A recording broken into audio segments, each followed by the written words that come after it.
വിവരങ്ങളൊക്കെ അബൂബക്കർ ഹാജിയോട് പറഞ്ഞിട്ടുണ്ട്. അപ്പോൾ അബൂബക്കർ ഹാജി സാഹിബിനോടൊന്ന് സംസാരിക്കണം എന്ന് പറഞ്ഞത്. ഒന്ന് റെഡിയാക്കി തരണം. നമുക്ക് വഴിയുണ്ടാക്കാം. ശരി ശരി.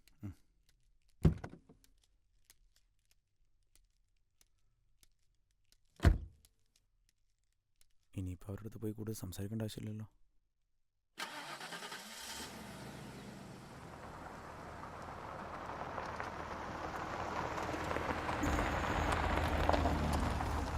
അതെ, ചെറുക്കനൊരു തെറ്റിയത്.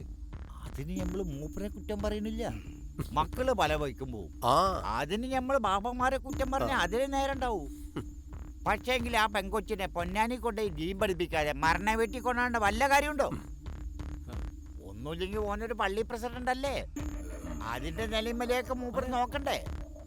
സമുദായത്തിനെ നാണം കെടുത്താണ്ട്. അല്ലാതെന്താ ഒരു പള്ളി പ്രസിഡന്റ്? ഈ കരീമിനൊരു വിചാരമുണ്ട്. പുള്ളി പറയുന്നതും ചെയ്യുന്നതും മാത്രം ശരി, ബാക്കിയുള്ളവരൊക്കെ വെറും മണ്ടന്മാര്. ഇത് ശരിയല്ല. ഇപ്പോഴും ആ പെൺകുട്ടി അവിടെ ഒരു അന്യജാതിക്കാരിയായിട്ടാ ജീവിക്കണത്. പേരിന് പോലും തലയിൽ ഒരു തട്ടം പോലുമില്ല. നിങ്ങൾ ഇതൊക്കെ വല്ലതും അറിയണണ്ട. പൊട്ടുകുത്താത്തത് ഭാഗ്യം. ഏതായാലും ഇത് ചോദ്യം ചെയ്യണം. ഒരു പള്ളി പ്രസിഡന്റ് ഇങ്ങനെ തുടങ്ങാൻ പാടില്ലല്ലോ. ആനക്കേട്. പള്ളി പ്രസിഡന്റ് സ്ഥാനത്ത് മൂപ്പരണ്ട് മാറട്ടെ, അതല്ലേ നല്ലത്. ഇല്ലാജേരെ അതാണ് അതിന്റെ ശരി.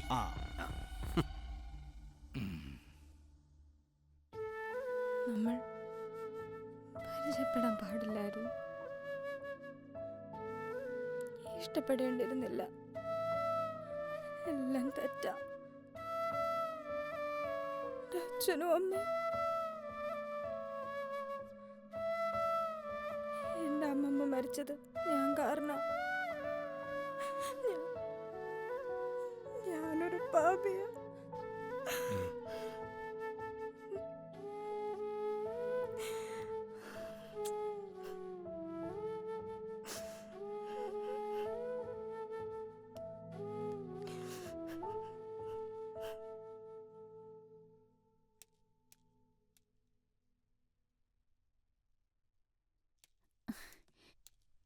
അല്ല, നിങ്ങൾ എന്താ തീരുമാനിച്ചേ?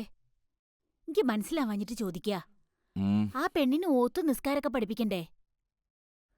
അത് നീ എന്നോടാ ചോദിക്ക? നിന്റെ മോനോട് പറ. മോനല്ലല്ലോ ഈ വീട്ടിലെ കാരണോര്, നിങ്ങളല്ലേ? അല്ല, പക്ഷെ ഇതിനൊരു തീരുമാനം എടുക്കേണ്ടത് അവനാ. അവന്റെ ഭാര്യ അത്. എന്നിട്ട് ഓൻ പറയുന്ന പോലെ അവന്റെ ഇഷ്ടത്തിന് ജീവിക്കണല്ലേ? ദേ, ആളുകളോട് സമാധാനം പറയേണ്ട അവനല്ല, നിങ്ങളാണ്. അല്ലെങ്കിൽ തന്നെ ആളുകൾ ഓരോന്നും ചോദിക്കുന്നുണ്ട്. എന്ത്? പെണ്ണിനെ പൊന്നാനി കൊണ്ടുപോകുന്നില്ലേന്ന്. ആ പെങ്കൊച്ച് വീട്ടുകാരും വേണ്ടപ്പെട്ടവരൊക്കെ ഉപേക്ഷിച്ച് നമ്മുടെ മോനെ മാത്രം വിശ്വസിച്ച് ഇറങ്ങിപ്പോന്ന കുട്ടിയാത്. അതിനെ ജീവന തുല്യം സ്നേഹിച്ച അമ്മൂമ്മയും മരിച്ച് അതാകെ മാനസികമായി തകർന്നിരിക്കുന്ന സമയ. ഇപ്പൊ അതിന് വേണ്ടത് നമ്മുടെ സ്നേഹ.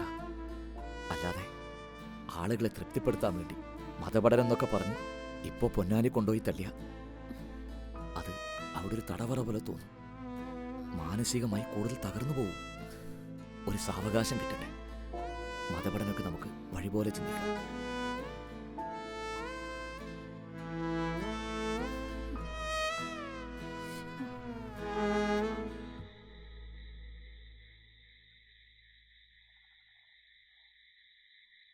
ചോറ് വിളമ്പട്ടെ? വേണ്ട, വിശപ്പില്ല. ഉച്ചയ്ക്കൊന്നും കഴിച്ചില്ലല്ലോ.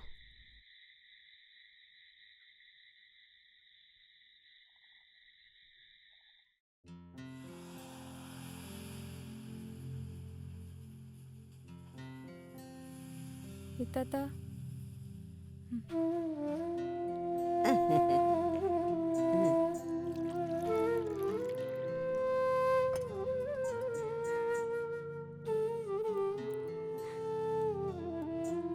സെമീന, റിയാനെവിടെ? അവിടെ പത്രം വായിക്കുന്നു. ഞാൻ കൊടുത്തോളാം.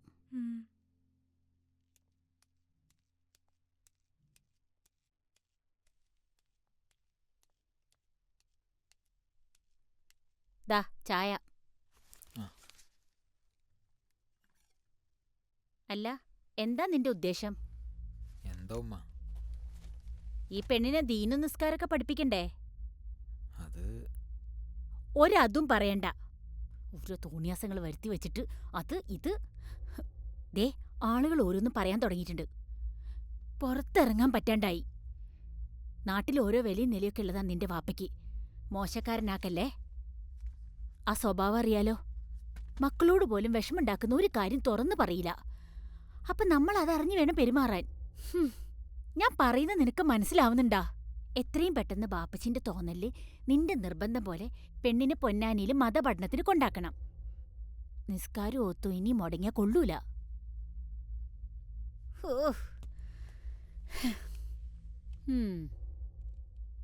ആരോടാ റബ്ബേ ഇതൊക്കെ പറയുന്നത്? ചെയ്താ കൊള്ളാം.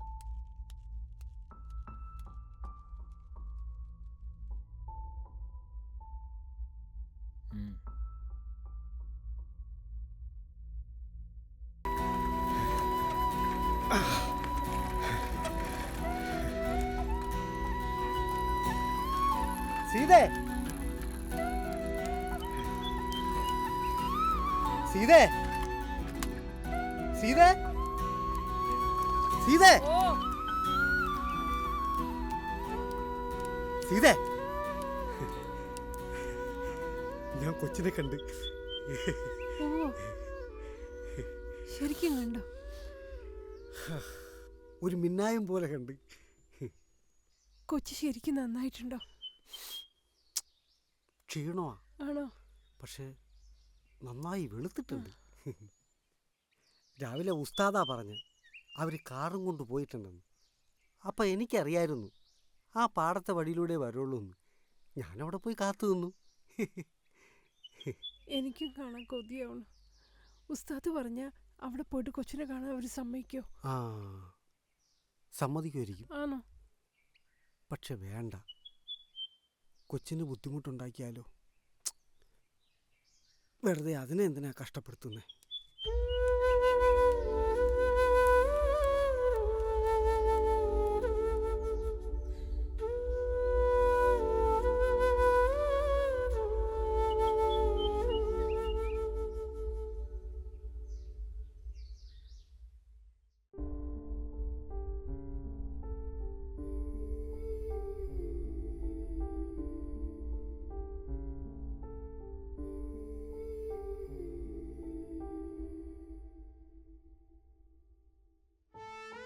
ഇപ്പൊ കണ്ട ഒരു താത്തക്കുട്ടിയല്ലെന്ന് ആരും പറയില്ല.